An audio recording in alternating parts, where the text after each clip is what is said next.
Here we go. Good evening, folks. How y'all doing? Matt Williams back here with the, as promised, book review on Utopia.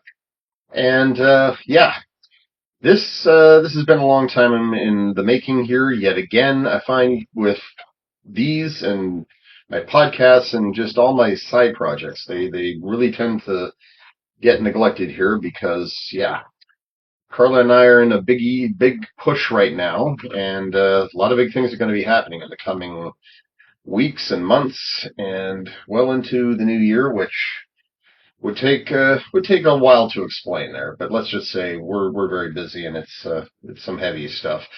So to get to the lighter side of things, I want to talk about Utopia because it too, and it slipped through my fingers here for this whole review thing. It was one of the. It is something that did not necessarily change the way I saw the world or what have you. Must recommend it though, because it is in fact a very, very influential, very significant volume in the history of literature, and just the impact it's had. It can't be undersold, right?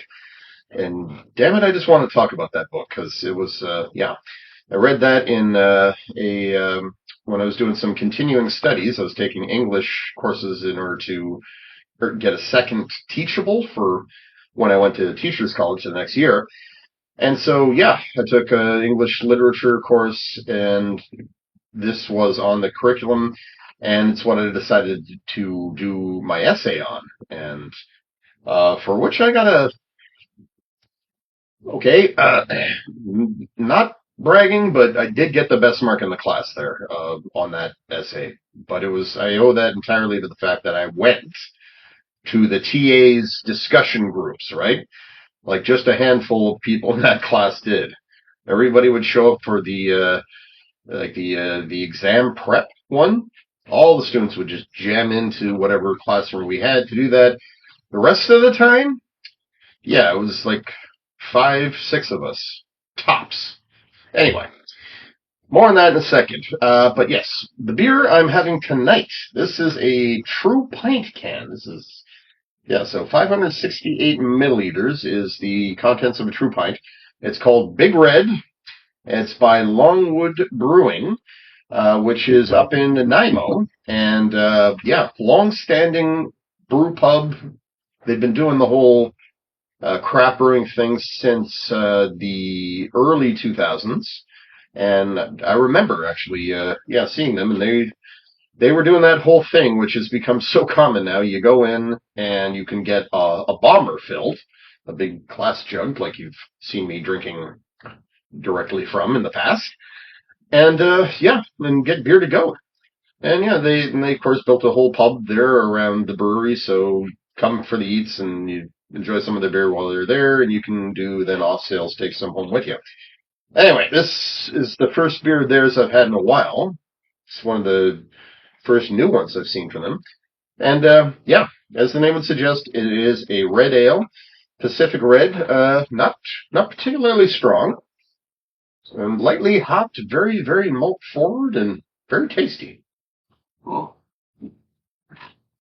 And I do love a red ale. Kind of speaks to something Irishy, Red ales are often associated with Ireland because that's a style they do quite well. Okay, so getting to Utopia. Now, this book I do believe is on. It is considered one of those books that people have on their must-read list. Eventually, not quite in the same category as like 1984 or Catcher in the Rye, Huckleberry Finn, etc.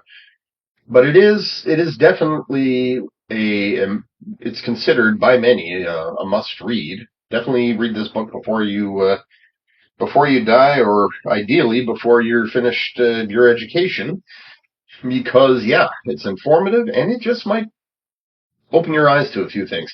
And the reason being is because this book was very pioneering.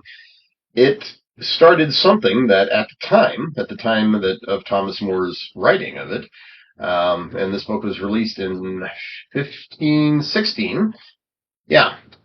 It was in the class pretty much by itself.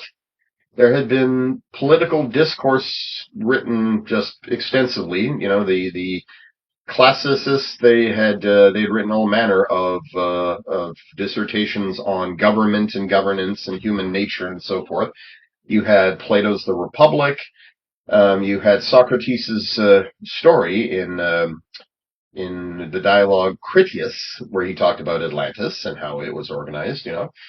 And these were all, yeah, they were designed to convey moral lessons there on what worked, what didn't. And Machiavelli was around about this time too. He was writing, and he wrote The Prince. And I have to check the year on that, but he is contemporaneous, right? So this was a time in the Renaissance, once again, with the explosion of learning and literature, a lot of discourse was going on, and a lot of really cool stuff was being written. And Utopia is, in fact, this part of a two-book sort of volume. And the first book there, it's called Dialogue on Council, or Dialogue of Council, which is based on letters between More and individuals on the continent there, and they were discussing, all manner of politics and so forth. And he introduces the subject of Utopia. And book two is where a fictional traveler who's been to the New World, right, and back, a very hot topic at the time, he claims to have seen Utopia and witnessed it, and now he's enlightening other people with the tales of how the Utopian people live. And from this, what lessons can we draw? What better governance can we achieve over here that they have imparted? And it is very fascinating because Thomas More, he always did this apparently. He's written himself into the book, but in the entire Utopia book, he's hanging back, letting the story flow through the explorer. And it's only at the end that he really starts to offer some commentary on everything he heard. And this was a way of him sort of distancing himself from social critique that would have probably come across as very, very scathing to rulers at the time. But yeah, in the way he distances himself from it, it's very clever. And Galileo did something pretty similar in the dialogue concerning the two chief world systems, where he was talking about, he was explaining the heliocentric model of the universe and how everything orbited the sun. And yeah, in that case too, right? He was kind of sort of distancing himself. He's putting his words and the arguments of others in the mouths of fictional characters. Didn't work out so well for him, unfortunately. Yeah, the papacy, they kind of saw through that, and they're like, "Oh, you were promoting this, and you made the Pope look stupid because the idiot character is quoting him in there." And so, well, can't win them all, right? Yeah, but in this case, yeah, this one definitely seemed to have passed under the radar because Moore was not killed for his writing. In fact, he was executed by Henry VIII because, despite all of his pedigree there, he was a very, very well-established man. He was, I believe, the Archbishop of Canterbury. He was basically Rome's chief representative in the English royal court. But yeah, this was the Reformation Wars were on, and Henry VIII was a leading figure there. And because More would not bend the knee to him, would not say, "Yeah, okay, I'm embracing you as the head of this new Church of England that's going to break from Rome," he felt his loyalty to Rome and to the Catholic Church that superseded everything, and he would not serve a second master. And so, yeah, for that. And he was canonized because of it there. So, yeah, his literature did not kill him, and which is good because, yeah, no matter what, we are very fortunate to have it, because not only does Utopia bring up a lot of really interesting ideas and some very, very timely ideas that have really just stayed with us about what it takes to make a an ideal state or just a well-run state, a moral state, something built upon principles other than just, you know, status quo and ad hoc reactions to changing circumstances, and of course, the worst and the laziest in us, greed, complacency, right? It talks about that quite a lot. It brings up a lot of stuff that's relevant to the Reformation and to faith, and it inspired. Basically, yeah, like I said, Moore was borrowing from a lot of the classical theorists and thinkers, but yeah, what he went on to inspire, it's because of him we have utopian literature, and by extension, dystopian literature. So his whole idea of using a fictional society to illustrate the foibles of our world, the modern world, to teach lessons about it, that really did start with him. And and also his irony and his wit, which is always evident in his work. He was always loved to be very subtle and to really let readers sort of figure things out on their own there, right? And that's a good way to have hidden messages, right? Is to employ irony. And yeah, he was also through this book establishing, hinting at that this society, it's not actually perfect. No, it just kind of seems that way from, various angles. But if you look, more closely from certain angles, you actually see some rotten decay. And at the same time, the entire treatise was discrediting the idea that a perfect society could ever exist. Or at least that's one theory. Because, as the name breaks down, Utopia, translated from its Greek root words, let me just confirm that they are in fact the Greek ones. Yeah, but anyway. So yeah, the actual words themselves translate to no place. And so scholars and critics, looking at that, they're like, well, did he mean that?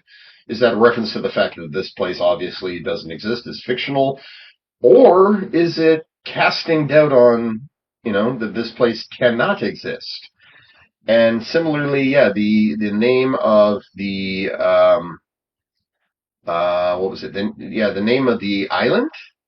Hang on. Oh, yeah. And furthermore, in the course of writing this book, there apparently he settled on the name Utopia, but prior to that, he was calling the island nation. Of course, it's an island, right? Has to be cut off from the mainland in order to be this perfect place. He named it Nusquama, which is Latin, the Latin equivalent for no place.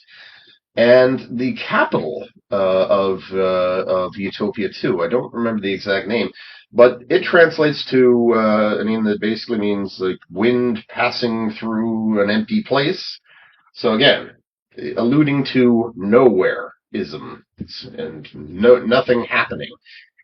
And so the traveler then begins to describe how the utopians live as a way of illustrating all the foibles that he's seen and the bad governance that he's seen all around the world. And there's a bit of a joke there where he's saying, I've seen this tendency all the time in kingdoms abroad and even once in England. And yeah, Moore was totally playing for his English audience there, the courtly types who were part of the British royal court, saying that, oh, can you believe it? Yeah, even we succumbed. But just once. Yeah. So, and what he describes is that basically this island nation was founded when Utopus, a leader from Europe, he sailed to the New World, and he conquered this.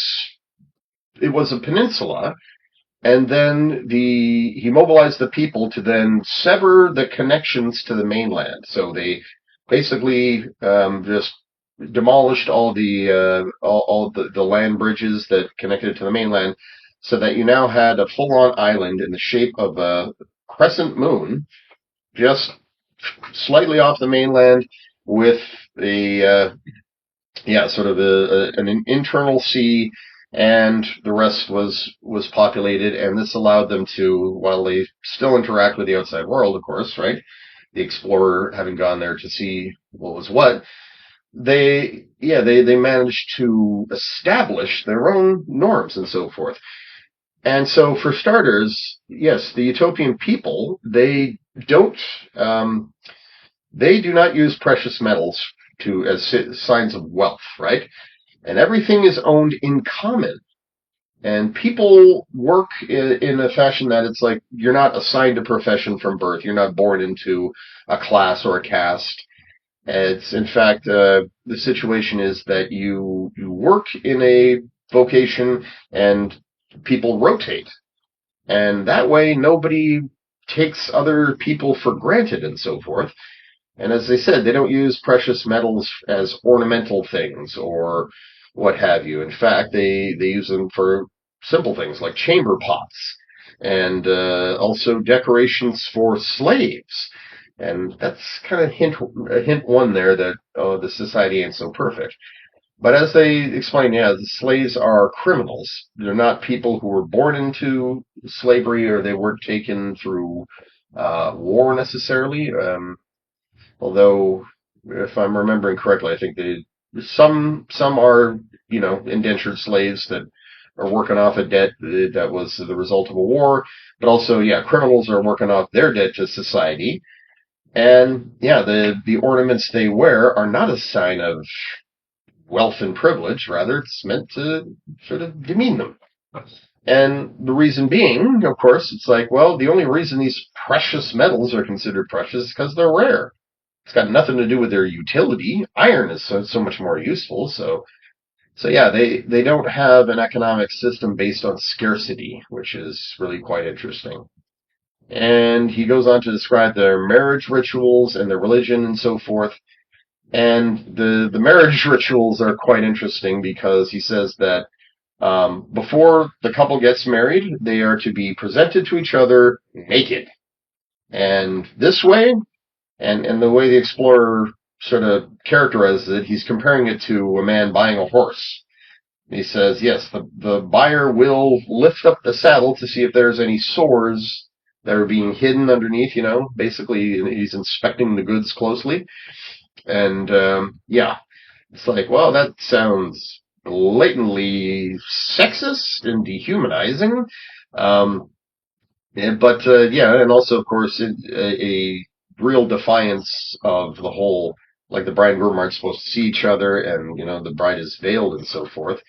So yeah, these marriage customs that are part of the Judeo-Christian tradition, yeah, it does. They are really very much about hiding the daughters until the last minute, so that yeah, the spouse there, the would-be suitor, it's right. It's in keeping with the whole idea that this is a political arrangement or a business arrangement. You see the goods after we've struck a deal, and at that point, you get married or you don't. So yeah, he's saying they take an opposite approach. It's like let's bear all see each other completely nude, and then we decide are we going to get married or not. And in terms of religion, and this is another very interesting point. Moore says that they have freedom of religion in Utopia. Everybody is allowed to believe whatever they want. There's all kinds of different belief systems, but there's one caveat, one rule, and it is that your belief system must include an afterlife. Because if you believe that, we die and there's no life beyond this and there's no judgment beyond this life, you can't be trusted to hold public office. So it's like people can still live there if they're atheists or their religion is like, yeah, we're born and there's spirits and anima to this world, but when we die, that's it for us. Yeah, you can still live there, but nobody's going to let you hold any public office because, of course, you don't believe in divine punishment, so therefore, how can we trust you? An interesting take, very sort of avant-garde for his time, but of course still very much in keeping with certain religious prejudices. And he manages to throw in a little thing about the Reformation, right? And he said that above all, religious tolerance is guaranteed because it is rumored that when King Utopus came to the island, he found the people there warring with each other over matters of faith.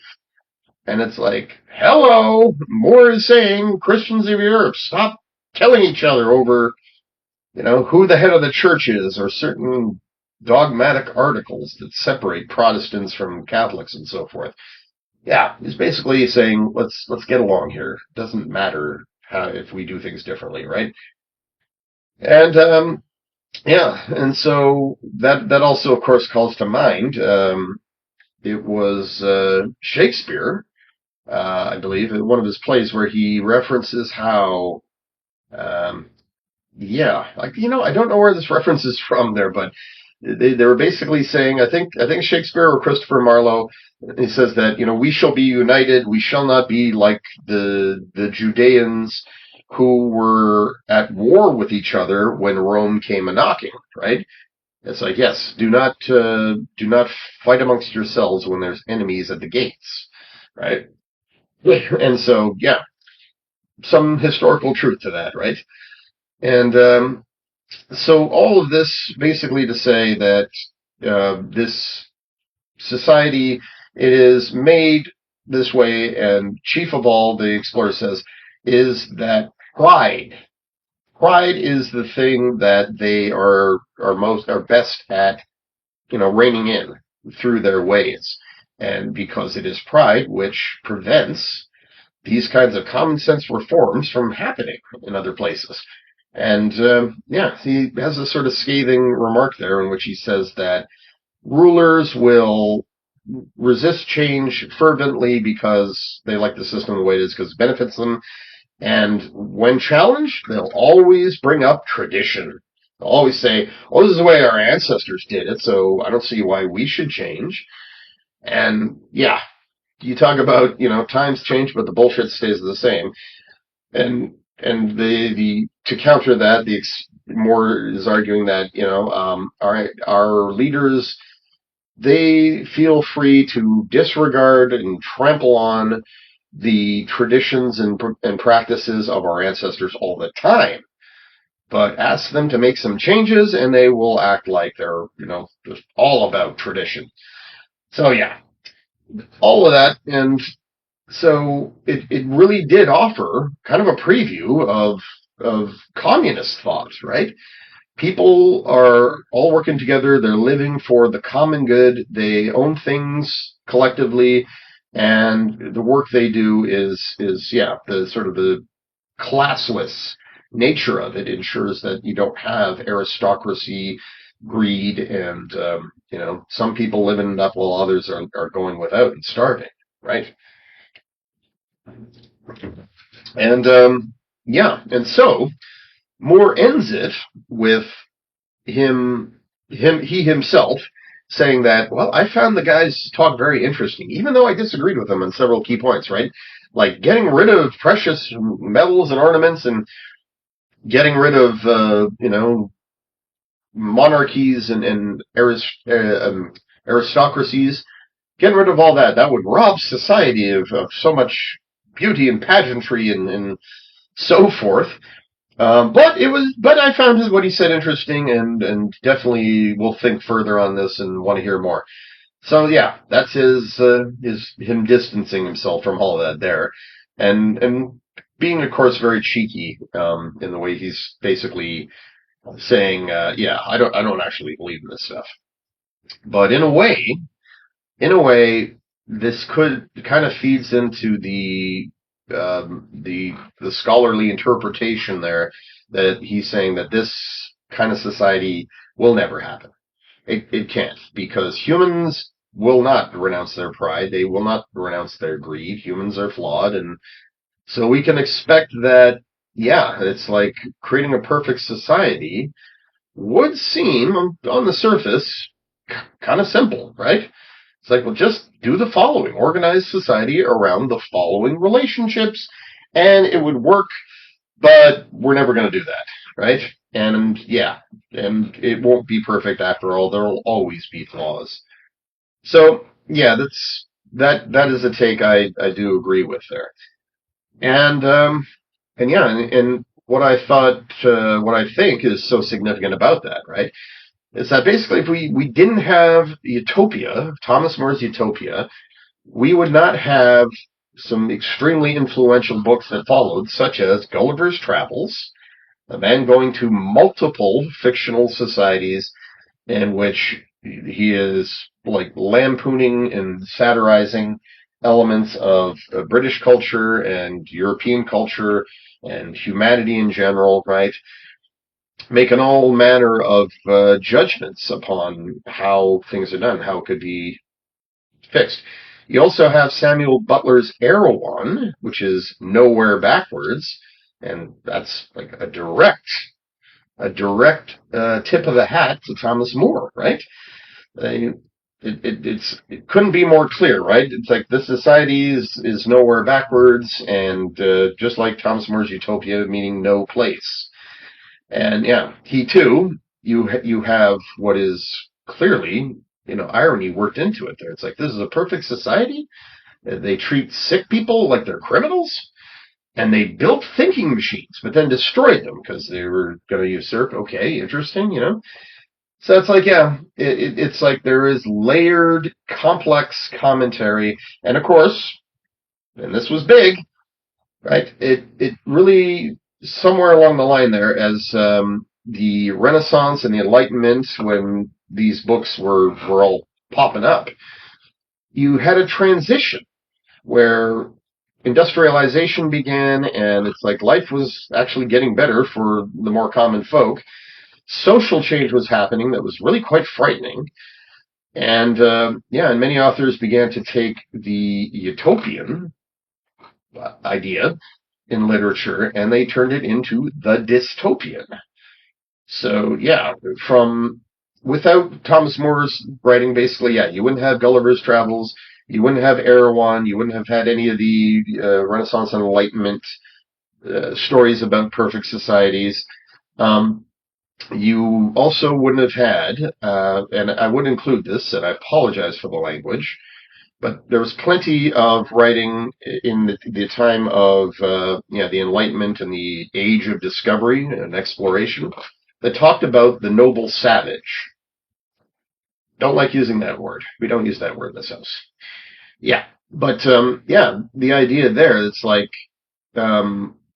well, at the same time when Europeans were condemning in really brutalistic ways the entire life and culture of indigenous peoples in the Americas and committing genocide, brutally, sadistically committing genocide, you also had this current where it was like, oh, we're elevating in our minds anyway. We're perceiving them as being somewhat Edenic, right? They live in a simple arrangement, simple societies, and there's egalitarianism there and all that stuff, and they're just, yeah, they live in a state of nature, hence the S word, but there's a nobility to that, and so that too, it's like, yeah, they're touching on some interesting utopian style thought, and for French academics, philosophes in the Enlightenment, a lot of that also went on with England. They tended to kind of idealize the English system because, of course, France still had an absolute monarchy, and Britain had a constitutional monarchy.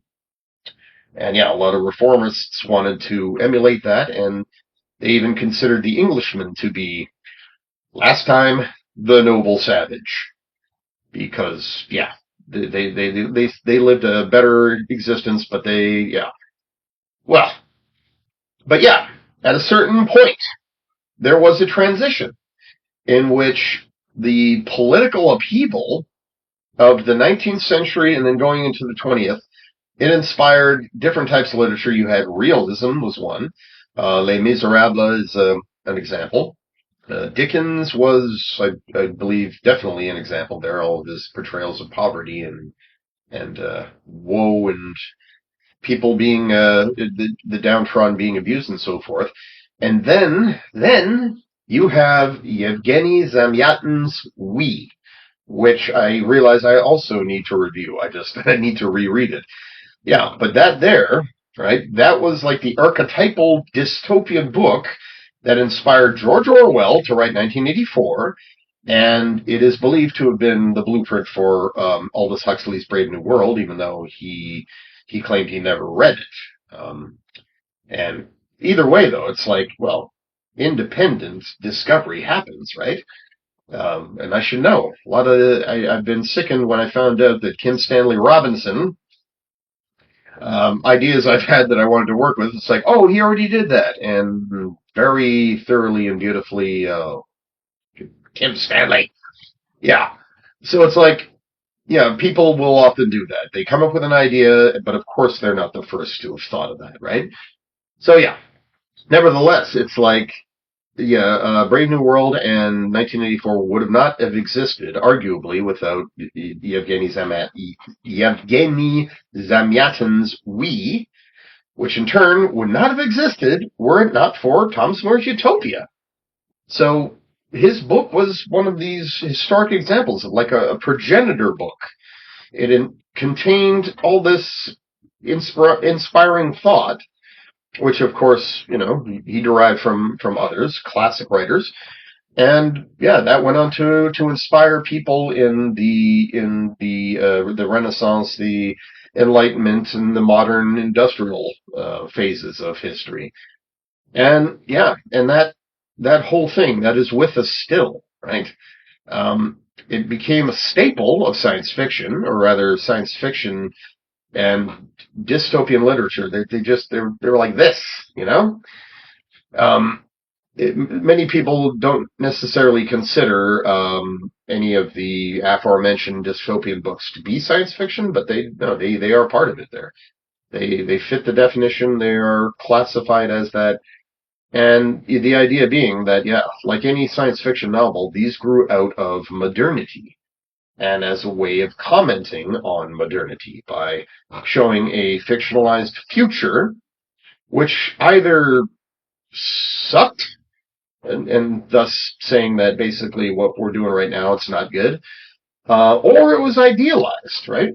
To say that, no, what we're doing will lead to something better, or that no matter how much now sucks, the future, we can look forward to something better, And yeah, in the case of things like Star Trek, it was designed to inspire our hopes for the future, right? Because, yeah, one thing that time periods where most of the science fiction and futurism that's going on, when that's generally negative and talking about how, look at our future there. Is it not just an exaggerated version of the present? And yeah, others would respond to that with, no, I think we're destined for good things. What's bad here will inspire good things to come. I'm rambling. But yeah, all of this, Thomas More not only sort of inspired this and set the stage for it, he put a name on it. He gave it the name Utopia, and from that, dystopia, right? It grew from this, literary ideal as its shadow, and just, a complete, rendition of the name. And these two things, they are always with us. They're always part of our consciousness, right? And yeah, that is something I think that is archetypal. It's innately human. But yeah, to the people who come along and put a name on it,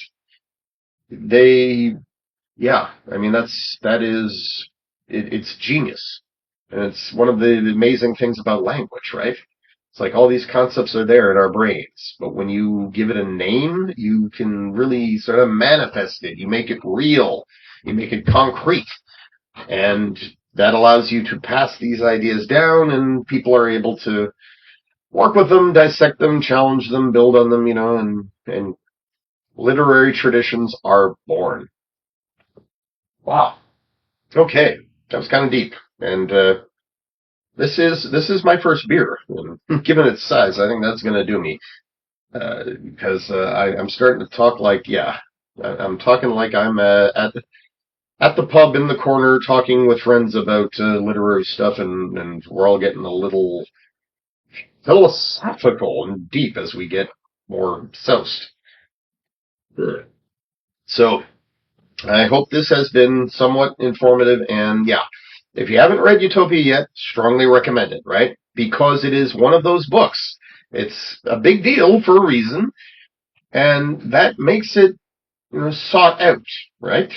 People want to see what the big deal is about. Well, yeah, this book is not in the same category as 1984 Catcher in the Rye, Huckleberry Finn, Gary Gatsby, The Sunset Also Rises. You know, your list of classic books may differ. I'm just going by what are considered uh, examples, right? It doesn't. This book doesn't really. It rarely ever appears in the same, list as these ones, but it really definitely is a book that fits the mold of you got to read this. You really should see for yourself why why it is significant, why it was influential, and so forth. And you will definitely be better off for it. And it may have, perception altering effects on you there.